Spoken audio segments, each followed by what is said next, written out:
infrastructure. And you. Sounds like an old-timey school informational video, but that is the topic that leads off today's objective coverage on CNN 10, and we're happy to have you watching. I'm Carl Azuz. On Friday night, the U.S. House of Representatives passed a spending bill worth $1.2 trillion. It's called the Infrastructure Investment and Jobs Act. The bill had been passed by the Senate in August, so it's now headed to President Joe Biden's desk for his signature into law. Getting this plan through Congress has been a major priority for the president, so its passage is considered a legislative victory for him. But it took months and several setbacks before the bill was passed, even though it had bipartisan support in Congress. The final House vote was 228 to 206.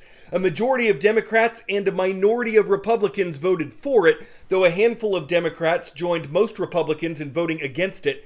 There is a lot in this bill. Here is where some of the spending is going, with the largest allocation of money in this graphic intended for upgrades to roads and bridges. But if you add up all the funding for everything you see here, it amounts to $540 billion, less than half the total cost of the $1.2 trillion law. So there are a lot of smaller spending categories that factor in. Some lawmakers were concerned this spending would add to the federal deficit, the amount the government spends that exceeds the revenue it takes in. President Biden and the bill's supporters have said it wouldn't have a negative impact, but the Congressional Budget Office, which aims to give nonpartisan estimates on government spending and budgets, says the bill will add $256 billion to the deficit over the next 10 years.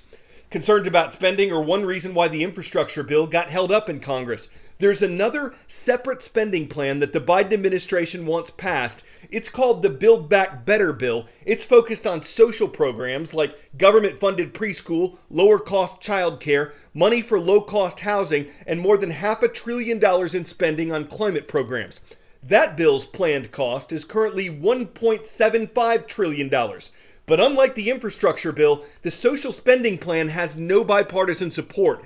All Republicans oppose it, and even though Democrats control both chambers of Congress, they've had a number of disagreements over what should go into the social spending plan and what it should cost. Those disagreements held up passage of the infrastructure bill until last Friday. So what's next? Well, Congress continues to debate the social plan and wait for the Congressional Budget Office to give estimates on what it would finally cost. But the infrastructure bill is a done deal, and the president says he'll sign it this week. 10-second trivia. Which U.S. president signed a law creating the Department of Labor in 1913? Theodore Roosevelt, William Howard Taft, Woodrow Wilson, or Warren G. Harding? In the closing hours of his presidency, William Howard Taft signed the Department of Labor bill.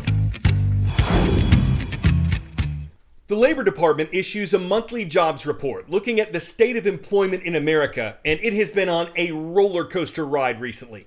The initial jobs report for July, for instance, indicated the U.S. economy had added 943,000 jobs. But in August, 235,000 jobs were added when economists expected hundreds of thousands more. And September was worse, with initial estimates at 194,000 additions.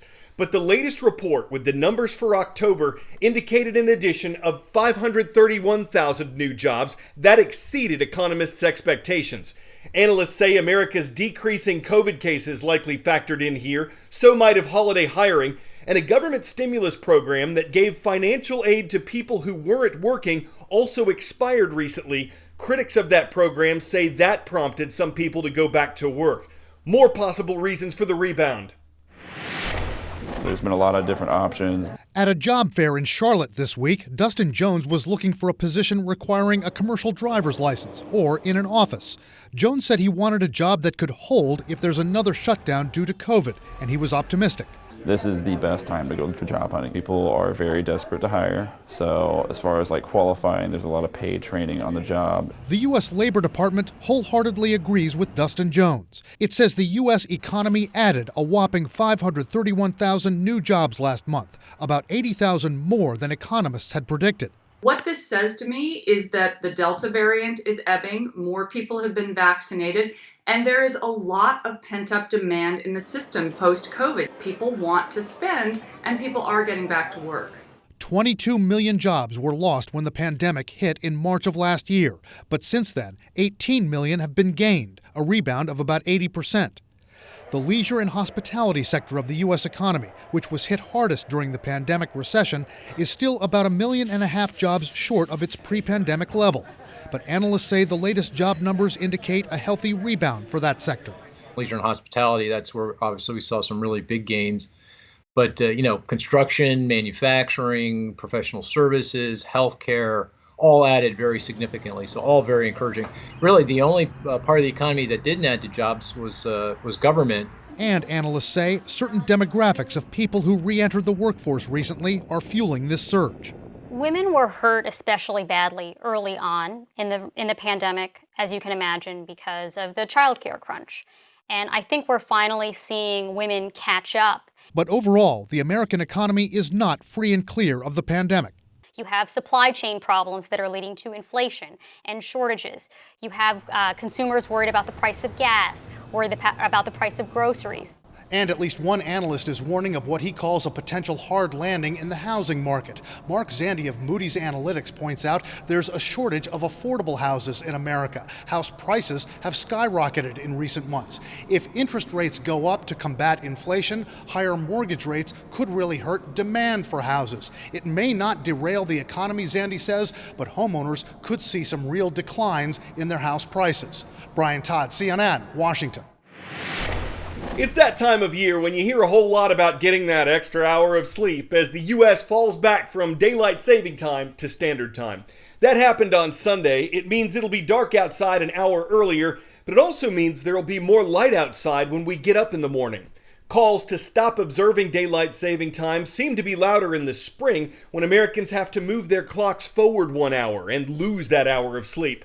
But one thing that's kept us springing ahead and falling back every year is the fact that there's been no agreement yet which time to choose year-round, standard time or daylight saving time. How did all this start anyway? So why don't we change the clocks ahead 1 hour in the spring and back 1 hour in the fall? Well, it's actually to reduce the electricity consumption by extending the daylight hours. In the U.S., we change our clocks at 2 a.m. on the second Sunday in March. That begins daylight saving time. That's when we spring ahead. On the first Sunday in November, we change our clocks at 2 a.m. again. That's actually just going back to standard time. Believe it or not, this started with an idea from Benjamin Franklin.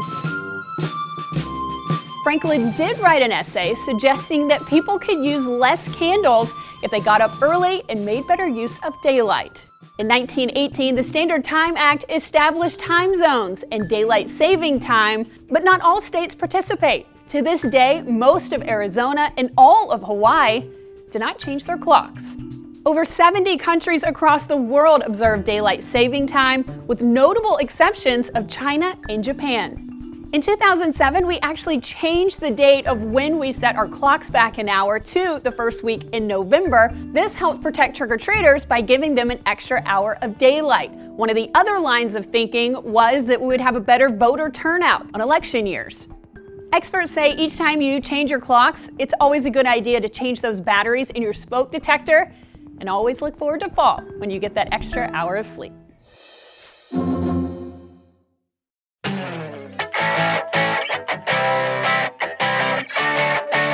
For 10 out of 10, an art exhibition that just wrapped up in Egypt is really one of a kind. It's unique because of its background. I mean, you won't find this anywhere else.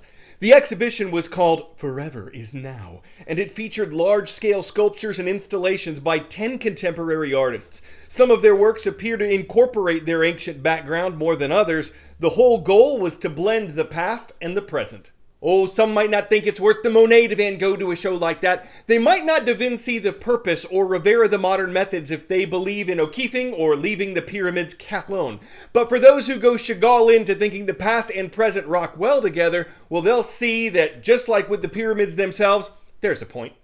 Before we leave, we would like to point to our viewers in Bucharest, the capital of Romania. Shout out to the students of Bucharest Christian Academy. I'm Carl Azus for CNN.